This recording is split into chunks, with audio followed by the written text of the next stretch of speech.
Praise the lord.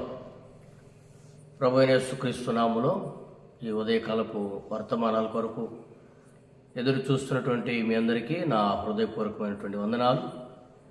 ప్రతి ఉదయం దేవునితో సమయం అనేటువంటి కార్యక్రమానికి మిమ్మల్ని ప్రేమతో స్వాగతం తెలియపరుస్తూ ఆహ్వానిస్తున్నాను. దేవునికి మహిమ కలుగును గాక. ప్రియ దేవుని బిడ్డలారా, మరి దినం మరొక వర్తమానం ద్వారా దేవుడు మనతో మాట్లాడబోతున్నందుకు దేవునికి మహిమ కలుగును గాక. మంచిది. కొద్ది నిమిషాలు లేఖన భాగాన్ని మనం ధ్యానం చేసుకుందాం. పరిశుద్ధ గ్రంథంలో నుంచి లూకాసు వార్త 12వ అధ్యాయం 24వ వచనాన్ని నేను చదువుతాను.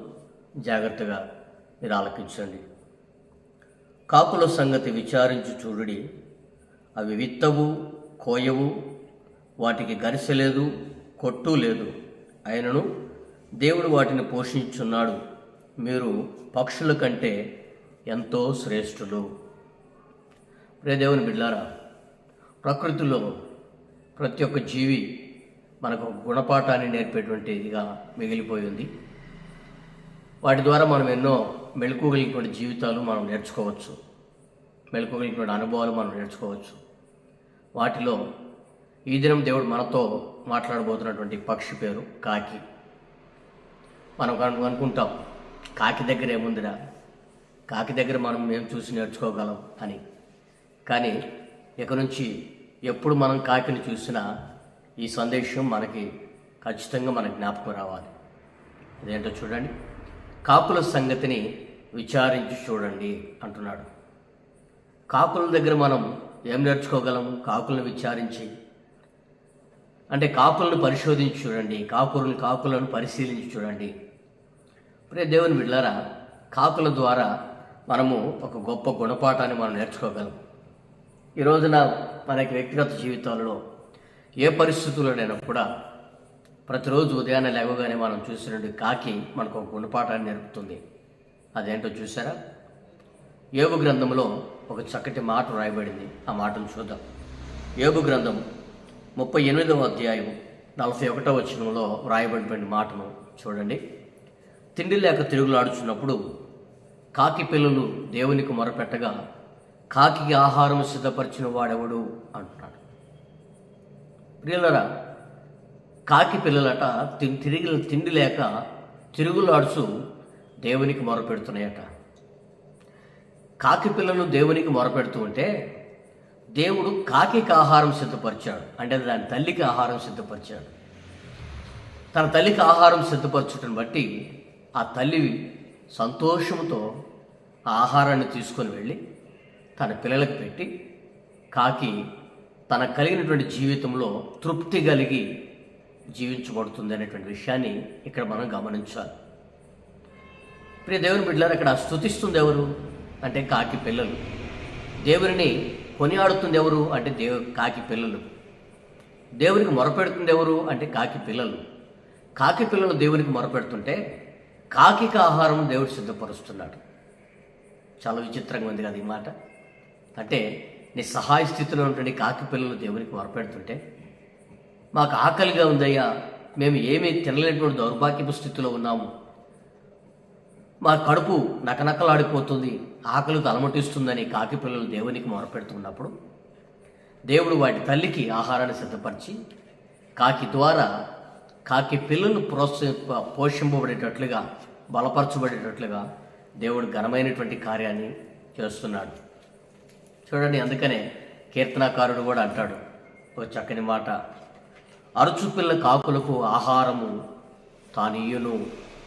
ఎవరు అంటే దేవాతి దేవుడు. అరుచుపిల్ల కాకులకు ఆహారం సిద్ధపరిచేటువంటి దేవుడు అంట. మనం అంటే కాకులు అరుస్తున్నాయని మనం అనుకుంటాం, కానీ కాకి పిల్లలు దేవునికి మొరపెడుతున్నాయి. ప్రతిదినం ఉదయాన్నే లేవగానే దేవునికి మొరపెట్టి ఈ దినమంతా మాకు కావలసిన ఆహారం మాకు దయచేయ్యా అని దేవునికి మొరపెడుతూ ఉంటే దేవుడు వాటికి ఆహారాన్ని సిద్ధపరచడం కొరకు వాటి తల్లికి ఆహారాన్ని అనుగ్రహించి తల్లి ద్వారా అవి పోషింపబడేటట్లుగా దేవుడు వాటిని బలపరుస్తున్నాడు. దేవునికి మహిమ కలుగును గాక. ప్రియులారా, ఒక గొప్ప ఆశీర్వాదకరమైనటువంటి కార్యాన్ని మనం పరిశుద్ధ గ్రంథంలో చూస్తాం. అదేంటో తెలుసు కదా, ఏలియా కాకుల ద్వారా పోషింపబడేటువంటి అనుభవం. వాస్తవానికి 7 సంవత్సరాల కరువు రాబోతుంది అని ఏలియాకి పరిశుద్ధాత్మ ద్వారా దేవాతి దేవుడు బయలుపరిచినటువంటి అనుభవాన్ని బట్టి అహాబు రాజు దగ్గరికి వెళ్ళి 7 సంవత్సరాలు కరువు రాబోతుంది, జాగ్రత్త, నీ ఇంటిని కట్టుకో అని చెప్పి అహాబు రాజుకు చెప్పినప్పుడు ఏలియాని దేవుడు బలపరిచి, నీవు కేరీతు వాగు దగ్గరికి వెళ్ళు, నేను నీకు ప్రతిదినము ఆహారం తీసుకుని వచ్చినట్లుగా నేను కాకులమునకు ఆజ్ఞాపిస్తాను, అంటే కాకుల సమూహమునకు నేను ఆజ్ఞాపిస్తాను. అవి ప్రతి ఉదయమున ప్రతి రాత్రి నీకు ఆహారాన్ని తీసుకొని వచ్చి పెడతాయి. నీవు ఆ ఆహారాన్ని తింటూ ఆ కేరీతు వాగులో ఉన్నటువంటి నీళ్లు తాగుతూ బ్రతకమని ఏలియాని 3.5 సంవత్సరాల పాటు. ప్రియ దేవుని బిడ్డారా, కాకికి ఆహారం లేకపోతేనే కాకి దేవునికి మొరపెడుతుంది, కాకి పిల్లలు. మరి కాకికి దేవుడు ఏలియాని ఎలా పోషిస్తాడు అనే విషయాన్ని మనం గమనిస్తే, కాకి పిల్లలు చేసినటువంటి స్తుతి, కాకి పిల్లలు మొరపెట్టేటువంటి మొర దేవుడు ఆలకించి కాకి ద్వారా ఏలియా పోషింపబడేటట్లుగా దేవుడు ఒక ఘనమైనటువంటి కార్యాన్ని చేస్తున్నాడు. దేవునికి మహిమ కలుగునుగాక. ప్రియ దేవుని బిడ్డలారా, ఆలోచన చేయాలి ఈ దినం. ఒక కాకి ద్వారా ఒక దైవజనుడు పోషింపబడుతున్నాడు అంటే అది ఎంత ఆశ్చర్యమైనటువంటి కార్యమో చూడండి. అందుకనే మనం ఆ రాజుల మొదటి గ్రంథం 17వ అధ్యాయంలో మనం చదివినట్లయితే మనకు చక్కగా ఆ మాట రాయబడి ఉంటుంది. నేను చదువుతాను, కొంచెం మీరు జాగ్రత్తగా ఆలకించి చూడండి.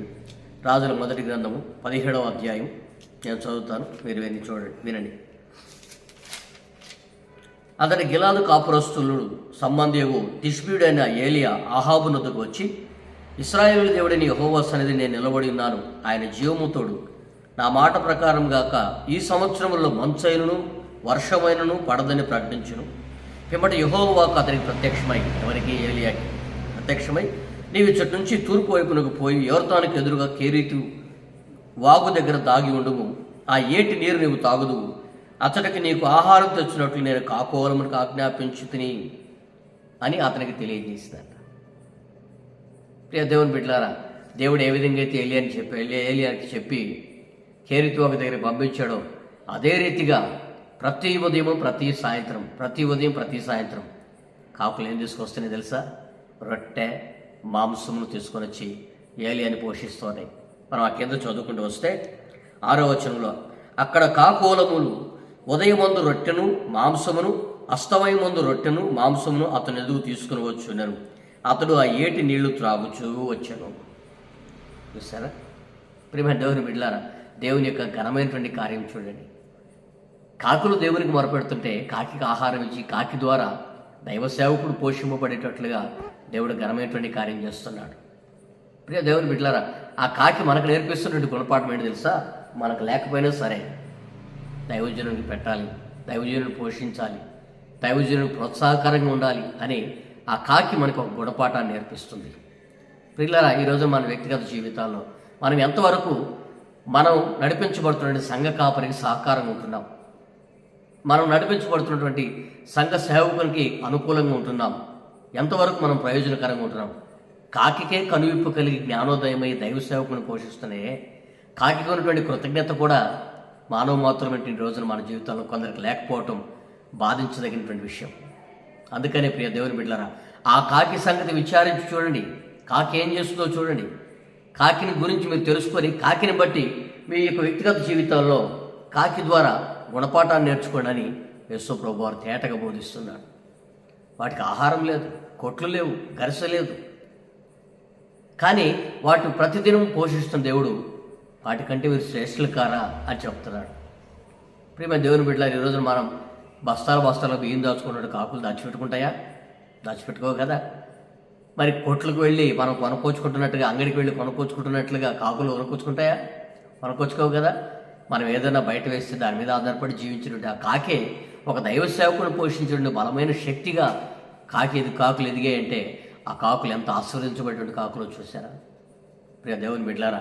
అందుకనే ఈ రోజున మనం పోషింపబడటం మాత్రమే కాదు, మనల్ని నడిపిస్తున్నటువంటి దైవ సేవకుడు కూడా ఎంతవరకు దీవెనకరంగా ఉంటున్నాడు, ఎంతవరకు ఆశీర్వాదకరంగా ఉంటున్నాడు, ఎంతవరకు పోషింపబడుతున్నాడు అనే విషయాన్ని విశ్వాసులుగా మనం కూడా గ్రహిస్తుండాలి. ఒక దైవ సేవకులుగా మనం కూడా ఎదిగి గ్రహించి మనం కాకి ద్వారా ఒక గొప్ప గుణపాఠాన్ని నేర్చుకొని, కాకి ఏ విధంగా అయితే ప్రోత్సహించబడుతుందో, కాకి ఏ విధంగా అయితే దేవునికి మొరపెడుతుందో, ఆ రీతిగా మనం కూడా దేవునికి మొరపెట్టి దేవుని ద్వారా మనం పోషింపబడి మన ద్వారా దైవ సేవకులు కూడా పోషింపబడేటట్లుగా మన జీవితాన్ని మనం నడిపించుకుందాం. దేవునికి మహిమ కలుగును గాక. ఆ కృపను, ఆ భాగ్యాన్ని దేవుడు మనందరికీ దయచేయును గాక. కాకి ఉన్నటువంటి స్వభావాన్ని దేవుడు మనకు అనుగ్రహించి ప్రతి ఉదయం దేవునికి మొరపెట్టగలిగేటువంటి ఆ కృపను దేవుడు మనకు అనుగ్రహించి దేవుడు మనకు సర్వసమృద్ధినిచ్చి మన ద్వారా మనల్ని నడిపిస్తున్నటువంటి దైవ సేవకులను కూడా పోషించి, నాయకులను కూడా పోషించి ఆ కృపను దేవుడు మనకు అనుగ్రహించినట్లుగా మనం కూడా ఏలియాని పోషించినట్టు ఒక కాకి వాలే మనం కూడా అనేకులకు ఆశీర్వాదకరంగా ఉండేటువంటి ఒక అనుభవాలు నడిపించబడదాం. ఆ కృపను భాగ్యాన్ని దేవుడు మనకు అనుగ్రహించి నడిపించిన గాక.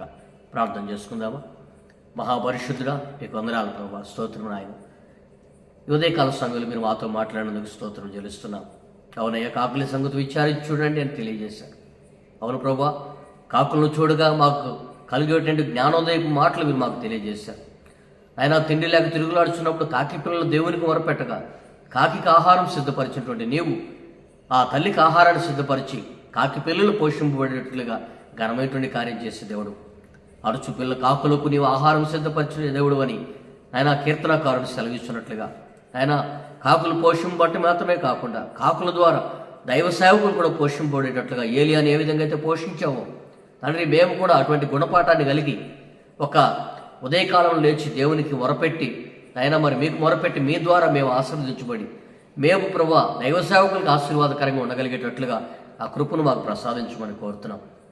విన్నటువంటి వర్తమానం మా హృదయాలను స్థిరపరిచి అనేక ఆధ్యాత్మిక లోతైన సత్యాలు మేము తెలుసుకుంటూ కృపనివ్వమని, మహిమ ఘనత ప్రభావాలు పొందుకున్నామని మీ ఘనమైన కృపగల హస్తానికి అప్పగిస్తూ యేసు నామమున అడిగి వేడుకొనుచున్నాం తండ్రి, ఆమేన్. మంచిది ప్రియులారా, మరి యొక్క స్క్రీన్ మీద కనపడుతున్నటువంటి ఈ నంబర్లకు మరి మీ ప్రార్థన అవసరతలు తెలియజేయండి.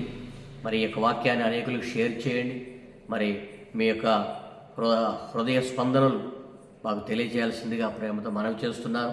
మరి ఈ యొక్క పరిచర్య కొరకు ప్రార్థన చేయండి. ప్రతిదినం దేవునితో సమయం, ప్రతి ఉదయం దేవునితో సమయం ఈ కార్యక్రమం కొరకు ప్రత్యేకంగా ప్రార్థన చేయండి. మరి మీ వ్యక్తిగత ప్రార్థనలు మమ్మల్ని జ్ఞాపకం చేసుకోవాల్సిందిగా ప్రేమతో మనవి చేస్తున్నాం. దేవుడు మిమ్మల్ని దీవించును గాక. ఆమేన్.